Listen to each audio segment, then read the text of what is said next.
Dikawitan ku bismillahirrohmanirrohim, kalayan nyebat asmana pangeran Allah subhanahu wa ta'ala, zat anu maha welas tur maha asih.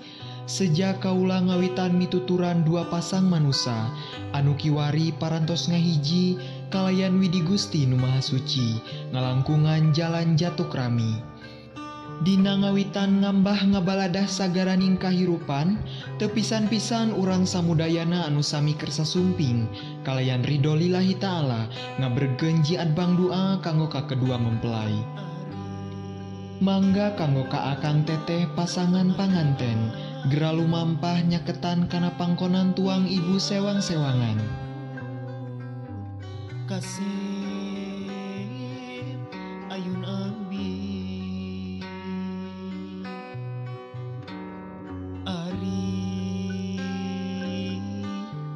Ari ayun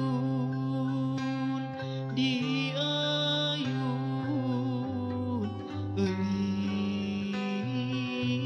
ayun abi. Ibu, hapunten tina samudaya kalepatan sareng sagala rumpi dosa abdi kanu janten ibu. Rumaos ti alit dugi ka ayeuna sering nyesahkeun kanu janten ibu. Salapan sasih ibu ngakandung abdi taya basa ngarasula tug dugi ka kiwari tekendat kanyaah miwah kaasih ti ibu ka abdi.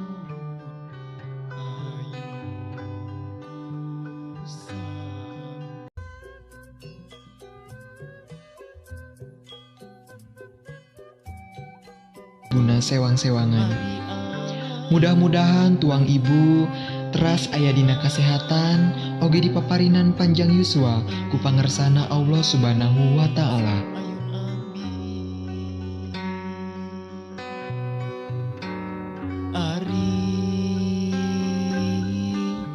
Ari ayun di ayun asih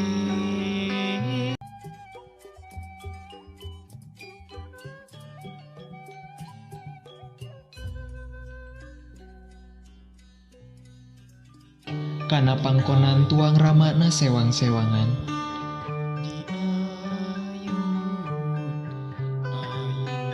Nun Gusti sembaheun abdi-abdi sadaya, abdi tekendat-kendat ngucapkeun puji syukur alhamdulillah kana ginanjaran kanikmatan anu dilimpahkeun kanggo abdi-abdi sadaya.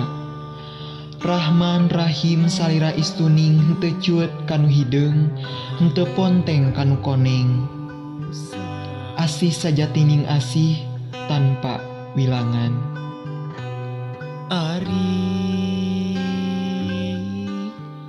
Ari ayu cekap akang teteh, mangga dirangkul sareng didoakeun mudah-mudahan tuang ramana dipaparinan yuswa anu panjang sareng dipaparinan kasehatan kanggo teras ngalajengkeun hirup uripna nyakseni kana tumuwuhna kanu janten putra-putrana.